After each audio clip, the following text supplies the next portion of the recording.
Bonjour, alors cette vidéo s'intitule « Jésus est-il YHWH ?»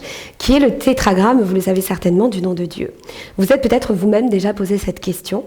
Alors je fais cette vidéo parce que dans la Bible, on retrouve plusieurs noms ou titres attribués et à Jésus et à YHWH. D'où la question « Jésus est-il le YHWH qu'on retrouve dans l'Ancien Testament ?» Alors, je vais partager avec vous deux titres que je trouve très caractéristiques. Je vais commencer par Exode, au chapitre 3, au verset 14, où Dieu va donner la définition très connue de son nom.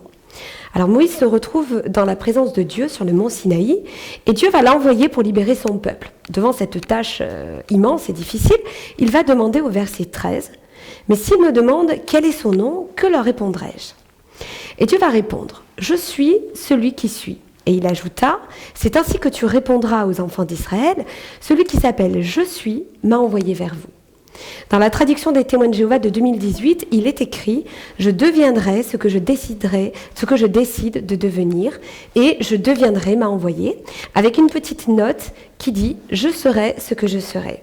Alors ce qu'il faut savoir, c'est qu'en hébreu, le verbe être n'existe pas comme tel. Il n'y a pas non plus de verbe avoir. En Exode au chapitre 3, verset 14, le verbe utilisé est le verbe ayez, la fameuse expression ayer, asher pour ceux qui connaissent. Alors ayez est le Strong 1961, qui est la forme conjuguée à la première personne du verbe aya, qui signifie être, devenir, exister, arriver. Dans la Bible, ce verbe est généralement traduit par être dans la plupart des versets. Vous pouvez trouver ça très facilement dans des concordances. Donc voilà pour l'Ancien Testament. Maintenant, voyons dans le Nouveau Testament. Est-ce que l'on retrouve cette expression qui est vraiment caractéristique de Dieu, puisqu'elle est la définition même de son nom? Alors nous la retrouvons en différents endroits, mais je vais m'attarder particulièrement sur un verset, sur le verset de Jean, chapitre 8, verset 58.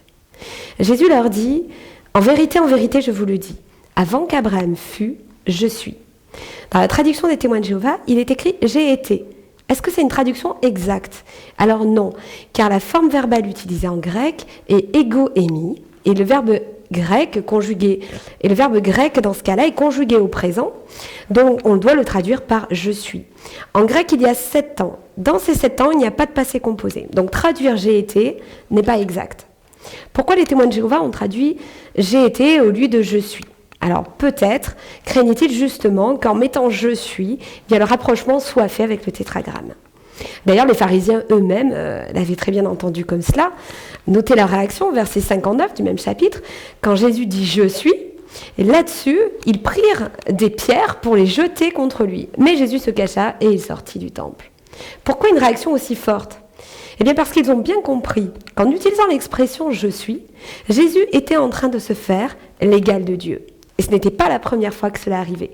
En Jean chapitre 5, verset 18, il est dit « À cause de cela, les Juifs cherchaient encore plus à le faire mourir, non seulement parce qu'il violait le sabbat, mais parce qu'il appelait Dieu son propre Père, se faisant lui-même égal à Dieu. » Je vais vous parler d'une autre expression caractéristique de YHWH dans l'Ancien Testament et que l'on retrouve également dans le Nouveau Testament.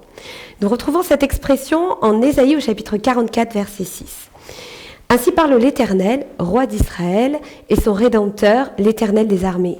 Je suis le premier et je suis le dernier, et hors moi, il n'y a point de Dieu. » À éternel, si vous allez dans un interlinéaire, vous retrouverez bien YHWH. D'ailleurs, dans la traduction des Témoins de Jéhovah, c'est écrit ainsi « Voici ce que dit Jéhovah, le roi des racheteurs d'Israël, Jéhovah des armées, je suis le premier et le dernier, il n'y a pas d'autre Dieu que moi. » Donc on est donc d'accord sur la présence du tétragramme dans ce texte. Avez-vous noté, YHWH est appelé le premier et le dernier, un titre attribué à nul autre que Dieu. D'ailleurs, la fin du verset nous dit bien « Il n'y a pas d'autre Dieu que moi ». Donc voyons à présent dans le Nouveau Testament. Eh bien, on retrouve cette expression en Apocalypse au chapitre 2, verset 8. Il est dit « Écrit à l'ange de l'église de Smyrne, voici ce que dit le premier et le dernier, celui qui était mort et qui est revenu à la vie. » Vous pourrez vérifier, c'est traduit exactement de la même manière dans la Bible des Témoins de Jéhovah. Qui est celui qui est mort et revenu à la vie? Il est clair dans ce verset que nous parlons bien de Jésus. Jésus est bien le premier et le dernier, au même titre que YHWH. Apocalypse au chapitre 22, versets 12 à 5, est également très intéressant parce que d'une part Jésus y est de nouveau appelé le premier et le dernier, mais il est également appelé l'alpha et l'oméga, un titre vraiment attribué à Dieu dans la Bible. Vous noterez au début de ce verset, on ouvre les guillemets parce que quelqu'un parle et on va voir justement de qui il s'agit. Voici, je viens bientôt, et j'apporte avec moi ma récompense pour traiter chacun conformément à son œuvre. Je suis l'alpha et l'oméga, le premier et le dernier, le commencement et la fin. Au verset 16, nous voyons qui parle. Moi, Jésus, j'ai envoyé mon ange pour vous attester ces choses dans les églises. Je suis le rejeton du trône de David et son descendant, l'étoile brillante du matin. Jésus dans la Bible est donc appelé le premier et le dernier. Il est l'alpha et l'oméga, il est le je suis. Et nous pouvons dire sans crainte, Jésus est YHWH. En conclusion, si nous reconnaissons que Jésus est YHWH, alors cela signifie que Jésus est également Dieu.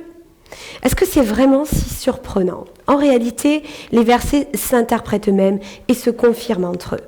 N'est-ce pas pour cette raison qu'il est écrit en Jean 1:1 « La parole était avec Dieu et la parole était Dieu » N'est-ce pas plus clair à présent lorsque Jésus dit « Moi et le Père, nous sommes un » C'est tout sauf un détail anodin.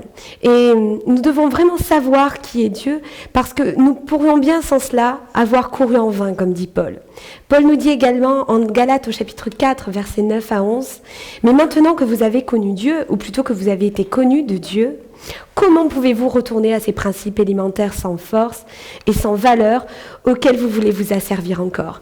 Vous faites très attention aux jours, aux mois, aux saisons et aux années. J'ai peur d'avoir travaillé inutilement pour vous. » Et je voudrais finir cette vidéo par ce verset de Paul, au même chapitre, au verset 17, qui est une mise en garde et un encouragement à vérifier soi-même toute chose à la lumière de la parole de Dieu.